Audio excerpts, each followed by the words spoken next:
오늘 우리 이렇게 또한 말씀으로 같이 은혜를 받습니다. 우리 오늘 말씀의 제목을 한번 다 같이 읽어볼까요? 다 같이 한번 읽어보도록 합니다. 지나온 모든 시간들을 기억하라. 지나온 모든 시간들을 기억하라.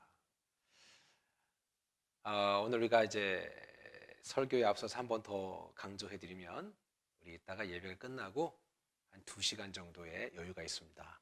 잘 준비하셔서 이따 우리 오후 3시에 꼭 여러분들 교회에서 각 가정별로 또 이렇게 만날 수 있기를 바랍니다.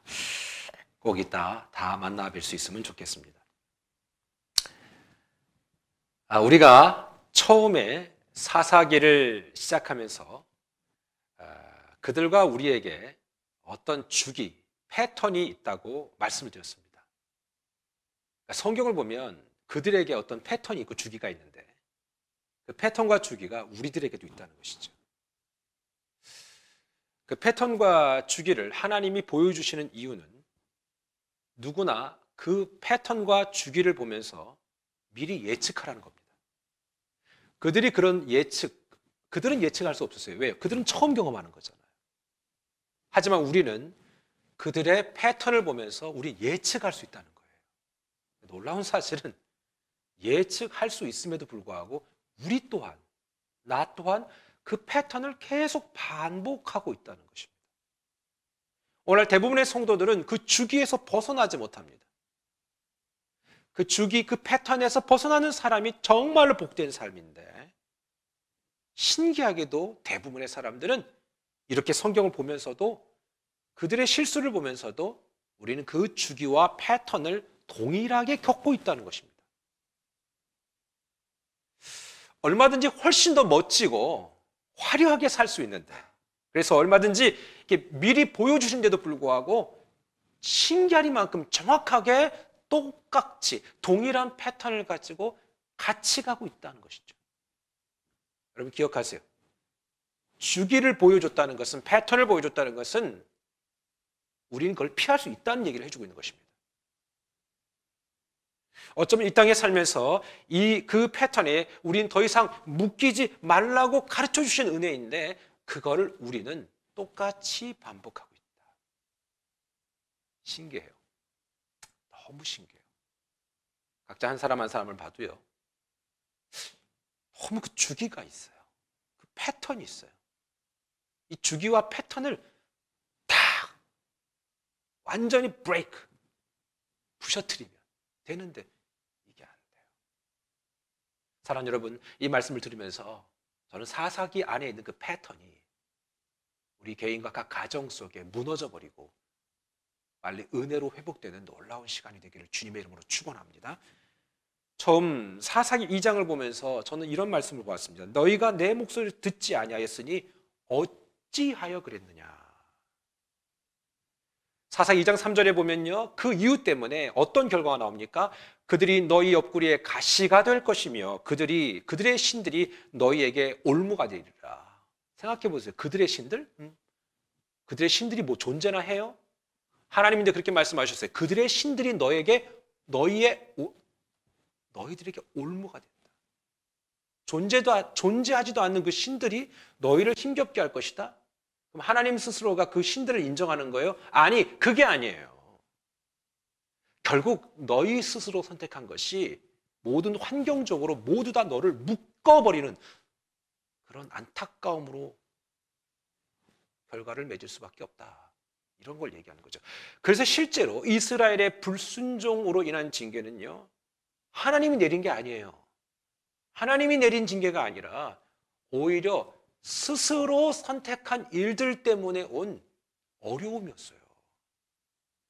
저는 하나님은요, 징계하는 거, 그거 즐겨하는 분이라고 생각하지 않습니다. 오히려 우리 스스로 그런 상황으로 몰아갔기 때문에 오는 내가 느끼는 징계지. 잘 한번 생각해 보세요. 지금 나의 힘든 거, 내가 곤고한 거, 내가 괴로운 거, 이 원인이 하나님이 준 것이냐 이거죠. 아니요. 아니에요. 이스라엘도 그렇고 우리도 그렇고 우리 모두가 다 내 스스로 그렇게 몰아간 경우가 더 많이 있다는 것입니다. 뭐 요즘에 지구촌 전체가 힘든 건 전체가 힘든 거니까 뭐 그건 그렇다 치고 뭐 그걸로 묻어가려고 하면 안 되고 그 얘기라는 게 아니라 매우 구체적으로 내 삶에 깊이 한번 들어가 보면 어떨까라는 생각을 해보는 것입니다. 그래서 우리가 살아가다 보면 내 스스로 내 옆구리에 가시를 만들어 버리는 거지요. 올무, 완전히 나를 포박하는 거예요. 묶어버리는 거예요. 소울 타이, 나의 영혼을 완전히 묶어버리는 일들이 과연 하나님이 우리를 묶은 것이냐? 아니라는 거. 내 스스로 나를 묶고 있는 일들이 너무 많다. 하나님은요, 우리가 고통의 시간들이 지속되는 걸 원하지 않아요. 정말 원하지 않는 거예요, 여러분. 제발 하나님을 이상하게 오해하지 마세요. 하나님을 막 이상하게 풀어가지 마세요. 하나님 우리의 고통을 즐기는 분이 아니라고 누차 말씀드렸습니다. 어떻게 해서든 거리를 만들어서 우리 하나님 우리를 복주기를 원하시는 분인데 우리 스스로 그 다른 것들을 자꾸 선택하는 거예요. 사사기 패턴이 그거고 오늘날 패턴이 바로 그건 거예요.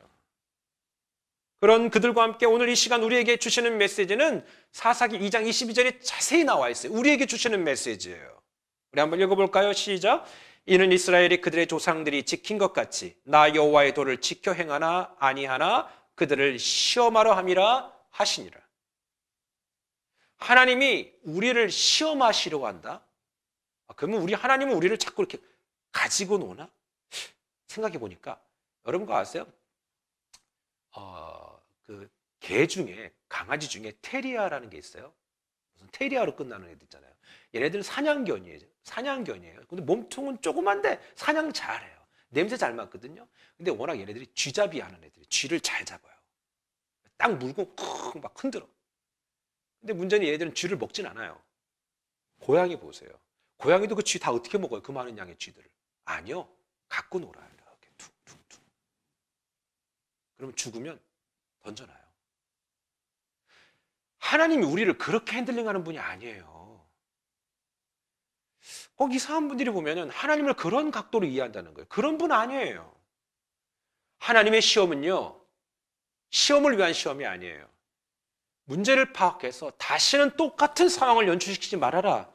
이거를 가르쳐 주려고 우리에게 시험해 주시는 건데.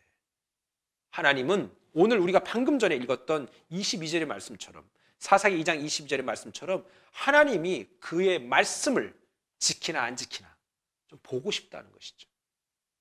이런 설교를 좀 많이 했던 것 같아요. 하나님의 인지 능력이 없어갖고 미리 예측할 수 있는 능력이 없어갖고 우리가 지킬까 못 지킬까를 모르는가? 아니요. 우리는 우리 스스로를 보기 원하시는 거예요. 하나님은. 그런데 우리는 여전히 하나님의 관심을 간섭이라고 오해합니다. 사실 그렇지 않아요? 목회자가 전화 한 통을 해도 또 뭐 내가 매번 늦으니까 또는 뭐 내가 안 오니까 또는 뭐 하니까 또 그래. 아니요. 자유케 되는 방법은 있어요. 쉽게 자유케 되는 분들 많더라고요. 전화 안 받고 문자 확인 안 하고 나는 나대로 살련다. 그런 분들도 많아요. 우리가 하나님의 간섭을, 하나님의 관심을 왜 간섭이라고 생각할까? 하나님 그렇지 않아요. 감사하지 않아요, 여러분? 하나님이 우리에게 관심을 갖고 있다는 게 그렇게 수없이 많은 사람들을 너무나도 동일하게 누구를 편파적으로 보시지 않고 너무나도 동일하게 이렇게 관심 갖고 있다는 게 얼마나 은혜인 줄 아세요? 하나님의 사랑을 왜 우린 집착이라고 생각합니까? 하나님의 목적은요, 우리가 잘 되기 원하세요. 이 땅에서 승리하는 삶을 살아서 하나님께 약속받은 모든 것들을 누리기를 원한다라는 것이죠. 마치 우리가 우리 자녀들을 바라보는 것과 똑같거나 아니면 그 이상이에요. 근데 그렇게 생각 안 해요. 그런데 그 불순종이 처음엔 어떻게 진행됩니까? 여러분 이해하시잖아요. 기억하시잖아요. 블레셋의 5 군주들과 가나안의 여러 족속들을 하나님이 자극하십니다. 메소포타미아 왕 구산 리사다임에 의해서 8년 동안 묶이게 만들어요. 그 다음에 나중에 사사 운니엘이 일어나죠. 온니엘이 일어난 다음에 이후에 모압왕 에글론 때문에 세상에 18년을 묶이게 됩니다. 그 뒤에는요, 왼손잡이 또 에훗 일어나죠. 삼갈 이후에 블레셋 사람 가나안 야빈과 그의 군대장관 시스라에게 묶이게 됩니다. 그리고 뒤에서 여자 사사 드보라가 혜성같이 일어납니다. 그러나서 그 뒤에 또 묶입니다. 불순종은 우리를 묶어버려요. 저는 자녀를 키우면서도 그런 생각해요. 자녀들 중에도 이렇게 알아서 잘 듣는 애가 있고요. 또는 이렇게 자꾸 이렇게 뭐든지 싫다고 하는 애들도 있어요. 물론 또 항상 일관성 있게 그렇게 하진 않아요. 중요한 건 뭡니까? 그래도 순종하면 그때그때 공급받아요. 그런데 이게 순종 안 하는 자녀는 어떻게 돼요? 혼나. 눈물을 또 흘릴 일이 있어. 근데 잘 봐요. 자기 스스로 그걸 만들어내요. 그냥 그 당시에 순종하면 되는데 부모는 주려고 스탠바이 대기하고 있는데 부모가 약속한 시간과 계획이 있는데 안 기다려요. 막 그냥 땡깡 부리는 거죠. 저는 그러면서 우리들의 모습을 보기 시작했어요. 여러분, 우리 어른들이 등치만 컸지 사실 하나님 앞에 우리도 자녀 아닙니까? 어떻습니까? 이걸 자꾸 잊어버린다는 거예요. 우리가 잊어버린다는 거예요. 여러분, 순종하면 묶이지 않습니다. 묶여일지라도 순종을 선택하는 순간부터 하나님이 풀어가실 줄 믿습니다. 그런데 오늘 말씀을 보면 드보라 이후에 40년 동안의 평화가 깨져버려요. 세상에. 그 엄청난 기간의 평화, 40년 동안. 그 평화가 깨진 이유가 뭔지 아세요? 왜 깨졌어요? 사사기 6장 1절에 그 평화가 깨진 이유를 얘기해요. 우리 한번 읽어봅니다. 시작. 이스라엘 자손이 또 여호와의 목전에 악을 행하였으므로 여호와께서 7년 동안 그들을 미디안의 손에 넘겨주시니. 그래서 또라는 단어가 나와요. 또. 애들한테 그러잖아. 너 또! 하나님 우리에게 말씀하십니다. 너 또 그렇게 불순종하냐? 얼마든지 좀 이렇게 잘할 수 있는데 왜 그러냐? 그렇죠? 여기서 또라는 단어와 행하다라는 단어는 한 세트예요. 또 그랬니? 라고. 이들이 또 불순종을 선택했다는 겁니다. 그리고 결과는 어떨까요? 불순종 선택했으면 또 패턴이 있잖아요. 또 그랬으니까 또 이렇게 패턴. 자, 온니엘 사사 때는 메소포타미아 왕 구산 리사다임에 의해서 8년 섬겼다고 얘기했어요. 에훗 사사 때는 모압 왕 에글론에게 조공을 18년 동안 바쳤다고 되어 있어요. 드보라 때는요, 가나안의 야빈 왕을 20년 동안 질질 끌려다니며 학대받았어요. 야빈에 의해서. 기드온 때는요, 미디안에게 7년 고통받았어요. 그 고통의 정도가 계속해서 기드온 전까지는 막 극히 상승됩니다.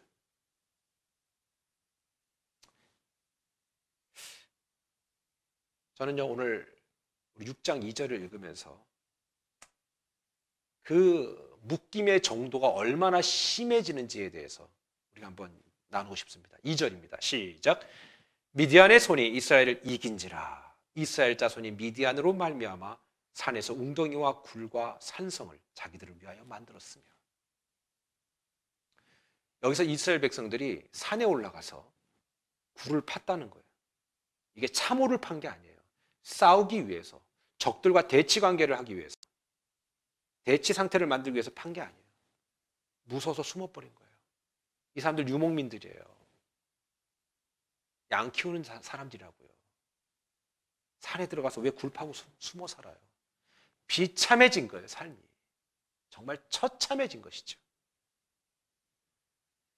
말씀드렸지만 산, 동굴, 요새 이건 유목민들이 미디안 사람들이 이동하며 살던 곳이에요.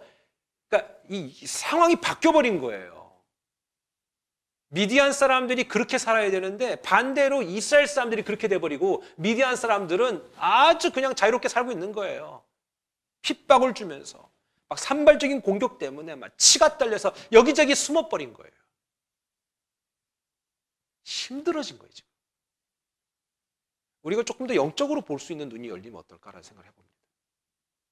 심지어 그들의 삶이 어디까지 떨어지는 줄 아십니까? 우리 6절 다 같이 보겠습니다. 시작. 진을 치고 가사에 이르도록 토지 소산을 멸하여 이스라엘 가운데서 먹을 것을 남겨두지 아니하며 양이나 소나 나귀도 남기지 아니하니 이스라엘이 미디안으로 말미암아 궁핍함이 심한지라 이에 이스라엘 자손 여호와께 부르짖었더라. 경제적으로 되게 힘든 거예요.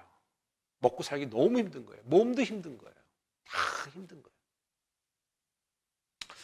지금 우리가 당하는 고통은 불순종에 의한 고통이라고 전 말하기는 어렵다라고 생각을 해요. 하지만 분명한 거 한 가지는 있어요. 우리 하나님을 모르고 너무 모르고 살아요. 근데 전 세계가 다 그러고 살아요. 고통이 오고 질병이 와도 우리는 이 시간에 대부분의 사람들은 언제 영업장을 열까 이 생각만 해요.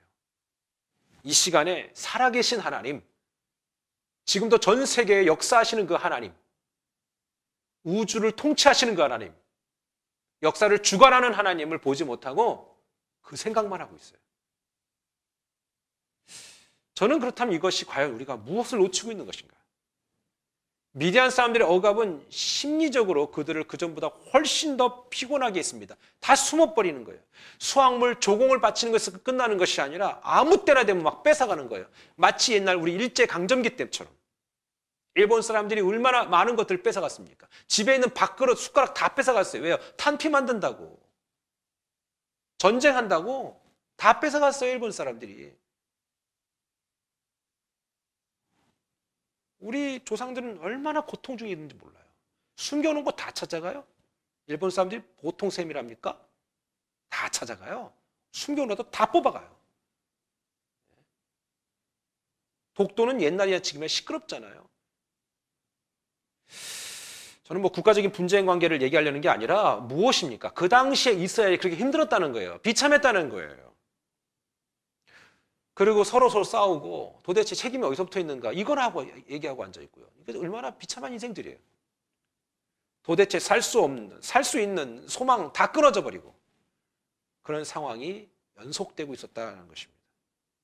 특별히 여기서 궁핍하다라는 히브리어가 다할이라고 있습니다.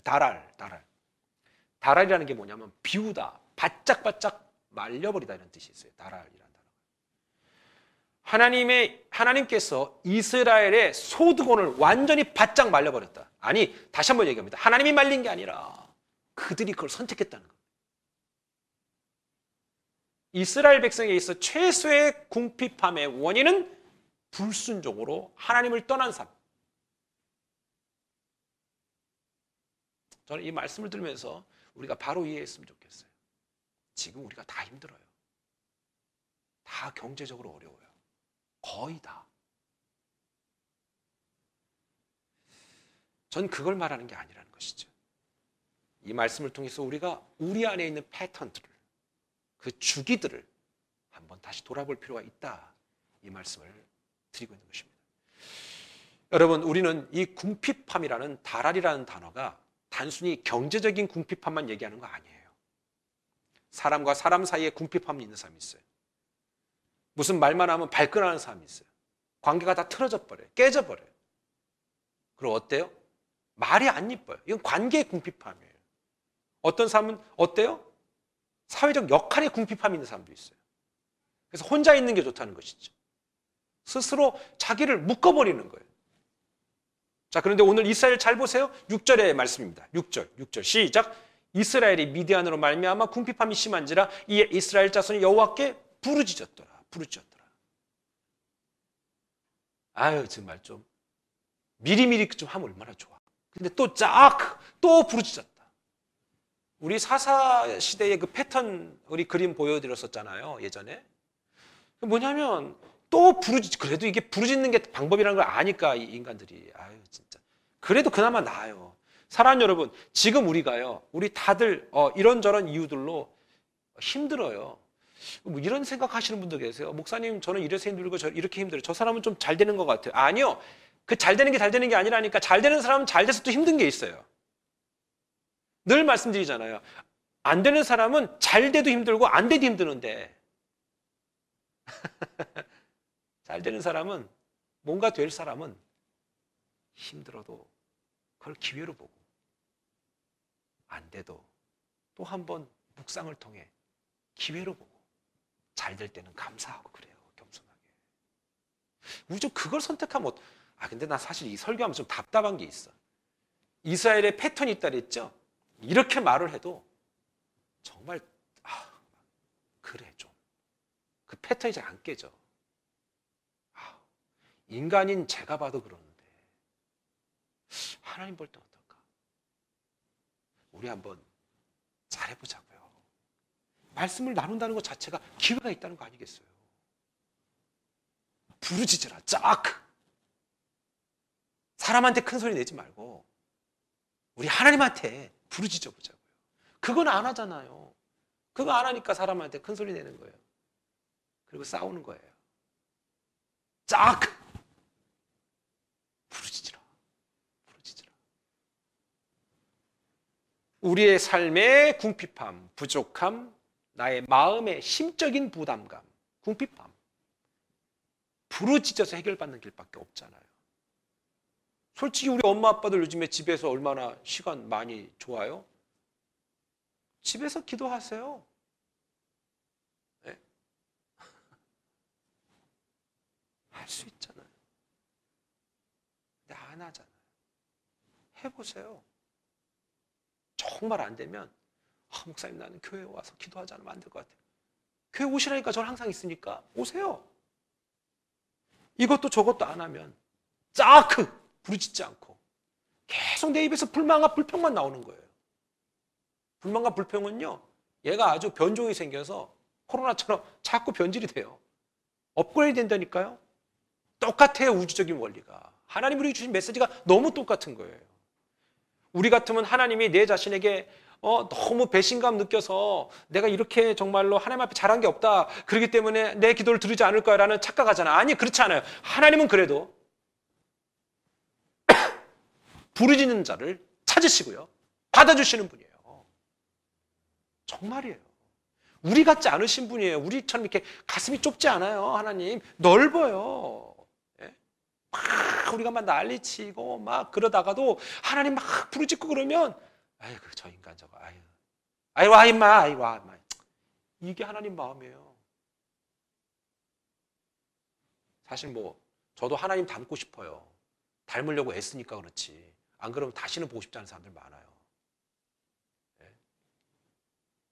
하지만 우리 다 하나님 닮기로 선택했잖아요.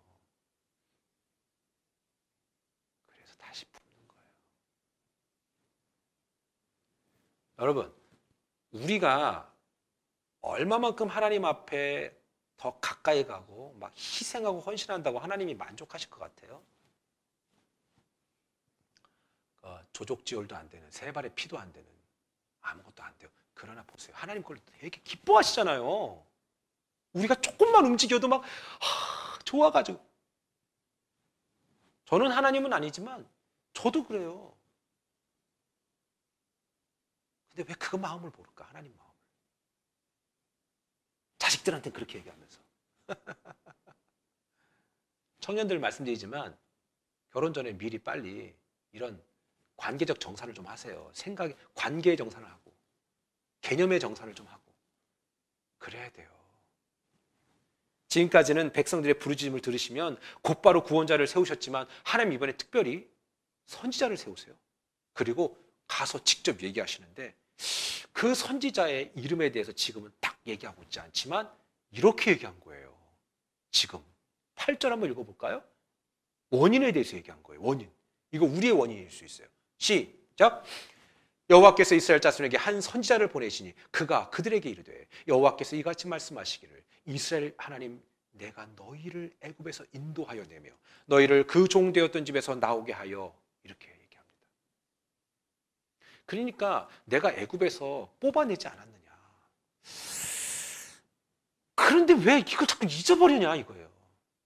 너가 원래부터 괜찮았냐? 너가 원래부터 잘 살았었냐? 너가 원래부터 성품이 괜찮았었냐? 너가 원래부터 괜찮은 인생이었느냐? 이 얘기하는 거예요. 아니지 않느냐? 원래는 그런 사람 아니었지 않았느냐? 이거 얘기하는 거예요. 요즘에 상황이 어렵고 힘들다고 해서 그래서 네가 그런 게 아니다. 너 원래 그런 거다 원래. 그런데 어려우니까 늦게 또 나오는 거다. 이거예요. 하나님 말씀하시는 거예요. 이거 저한테 말씀하시는 하나님이. 또 여러분들 그랬다고 하면 또 삐질 거예요. 원래 너는 그랬어. 원래 너는 그런 사람이야. 그런데 네가 나를 만나고, 즉 하나님을 만나고 이렇게 말씀하시는 거예요. 하나님이. 너의 인생은 진짜 바뀌지 않았느냐? 근데 왜 너는 그걸 잊었느냐? 네가 원래부터 괜찮은 인생이었냐? 이 얘기를 말씀하시는 거예요. 오늘 하나님의 의도가 그거예요. 지난 과거 내가 너를 어떻게 인도했느냐? 네가 경험했던 그 모든 시간들 속에서 내가 너에게 무엇을 준비시켰고 너를 어떻게 인도했느냐? 이거를 말씀하고 있는 거예요. 그런데 왜 너는 잊었느냐? 그리고 네 입에서는 왜 불만과 불평만 있느냐? 그러면 너의 인생에 허락하고 싶은 것은 바로 나랄 궁핍함밖에 없다.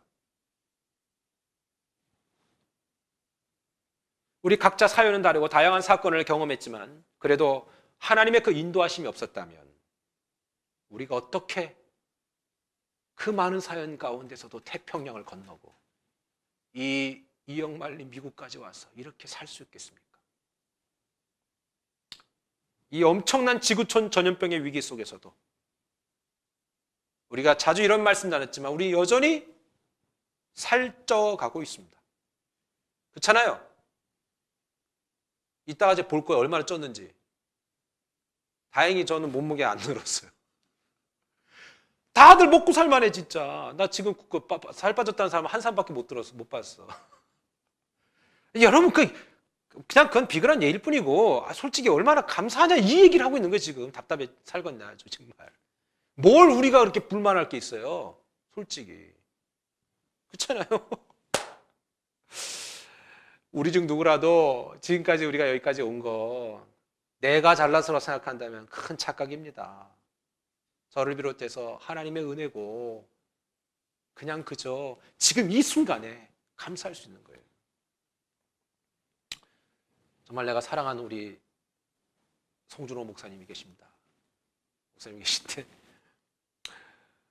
또 이렇게 건강이 잠깐 안 좋아지셨다가 또 회복되는 과정에서 이렇게 뭐랄까 이렇게 생리적인 현상이라고 해야 되나요? 네, 여러분 아시잖아요. 1번, 2번 뭐 그거.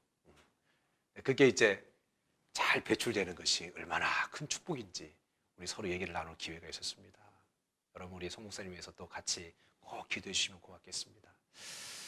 근데 꼭 비단 그 예를 떠나서 우리가요 그냥 물 한 모금 마셔도 그 마신 물이 그대로 내 인체를 통해서 자연스럽게 나가는 거 그거 하나라도 얼마나 감사한 줄 아세요? 이 설교 중에 드릴 말씀은 아니지만 화장실 갈 때마다 좀 은혜 받으세요. 들어온 게 나가는 거 그거 하나만으로도 감사다. 자꾸 다른 데서 감사를 찾으려고 하지 마세요. 하나님은 항상 이토록 우리를 인도해 주신 신실하신 분이에요. 그리고 무엇보다 하나님과 우리의 만남은요 우연이 아니고 그 다음에 또 하나 여러분과 저와의 만남도 우연이 아니에요. 사람은 그 만남이 중요하다. 그 만남의 관계를 내가 어떻게 이해하느냐에 따라서 그 이해하는 정도에 따라서 우리는 그런 관계로 성장하고 성숙되어지는 것이다 라는 것이죠. 결혼하고 나서 왜 싸워요? 싸우는 이유가 뭔데? 처음에 만날 때는 그런 만남 아니었잖아요. 나중에 상대방을 이해하는 눈빛이 바뀌어요. 그렇죠? 그리고 싸워요. 그러면 이해도 바뀌어요. 그럼 또 싸워요. 계속 싸워요. 주님 오실 때까지 싸우는 거예요. 그게 아니다. 내가 하는 말도 중요하고 그래야 오는 말도 중요한 거예요. 지금 이렇게 우리가 이렇게 함께하는 것 자체가 얼마나 감사한지 몰라요. 옆 사람한테 얘기하세요. 모든 것이 감사입니다. 시작. 모든 것이 감사입니다. 애들도요. 딴 거 없어요. 불평하면 그냥 음식 주지 마. 이거 애들 어뷰즈 하는 건가? 나 몰라 그건. 알아서 선택하세요. 불만 있으면 그냥 뺏어버려요. 하나님이 그랬던 거예요.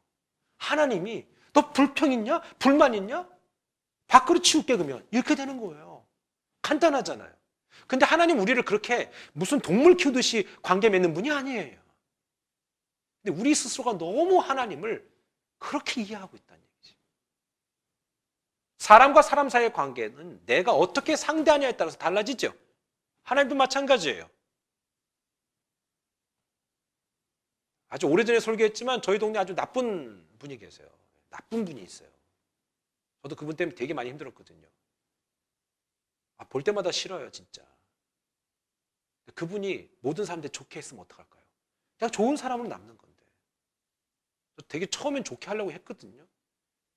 근데 뭐 결정적인 사건 몇 번 겪으면서 못하겠더라고, 그렇게 나도. 그날로부터 그냥 격벽이 되는 거예요. 사람이 관계가 그렇잖아요. 하나님은 어떨까요? 가슴은 넓으신 분이지만 이해는 비슷하세요.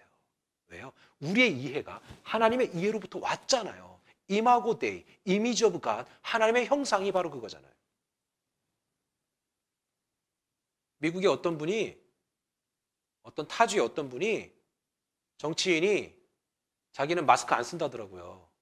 왜 안 쓰냐 그랬더니만 하나님의 형상을 따라 지음받은 내 이 형상을 어떻게 가릴 수 있느냐. 난 그래요. 하나님이 당신 얼굴처럼 안 생겼다니까. 하나님이 우리 인간들 중에 어느 누구의 인간의 얼굴이 아니잖아요. 이미지 오브 갓, 하나님의 형상은 그것이 아니잖아요. 자기 멋대로 해석을 해요. 그냥 말씀을 봐도 그냥. 여러분 오늘 말씀도 마찬가지예요. 저는요 우리가 사람과 사람 사이 그 관계가 되게 중요한 것 같아요. 좀 끝까지 성실하세요. 뭐 제대로 하다가 안 하다 그러지 말고. 전 지금은 안 계시지만 제가 누구라고 말씀드리면 여러분 아실 거예요. 지금은 소천하셨어요. 제가 정말 좋아하는 집사님 한 분이 계신데, 근데 그분이 예전에 저랑 대화를 하면서 참 이분의 생각이 참 건강하다라고 생각했던 게 있었어요. 뭐냐면 그분은 직장에서도 자기가 1인자가 아니라 관리자 역할을 하셨던 분이거든요. 근데 그분은 직장 상사에 대한 마인드가 진짜 건강했어요. 자기가 사장이 아니지만 어떻게 했냐면 그 사장님이 계셨기 때문에 그래도 그 긴 시간 동안 우리 가족이 먹고 살고, 사장님이 계셨기 때문에 지금 내가 이렇게 이 일들을 감당할 수 있는 것입니다. 저는 우리 사장님께 너무 감사합니다. 이 얘기를 저한테 하는 거예요. 그래서 야, 정말 멋지다. 그런 고백을 입에 달고 살기 때문에 그분은 정말로 돌아가시는 그날까지 사장님께 인정받고요, 주변에도 인정받는 사람이었어요. 그리고 결정적으로 입술이 되게 긍정적인 분이었어요.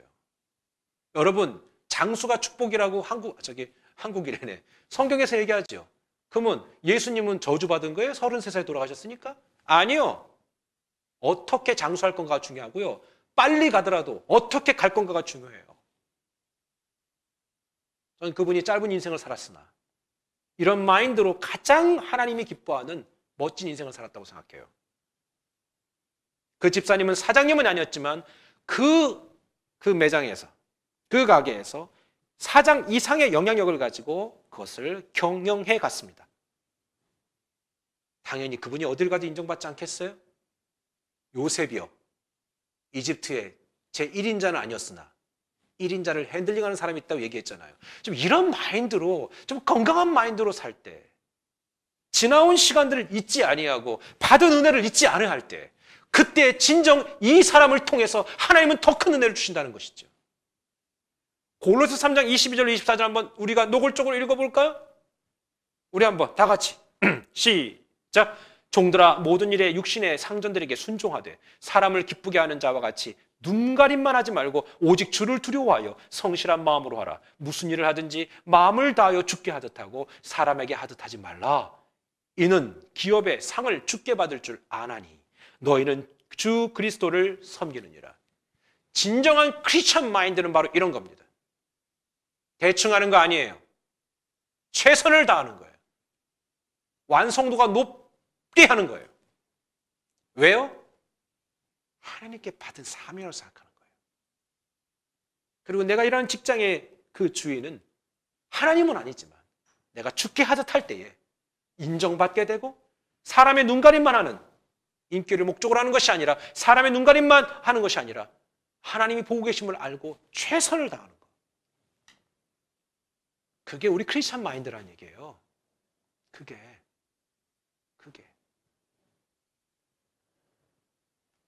저도 많이 부족합니다만 저도 사역자로 살면서 여러 교회를 거칠 수 있지 않았겠습니까? 최선을 다했어요. 잘하고 못하고 난 중요하지 않아요. 정말 최선을 다했어요.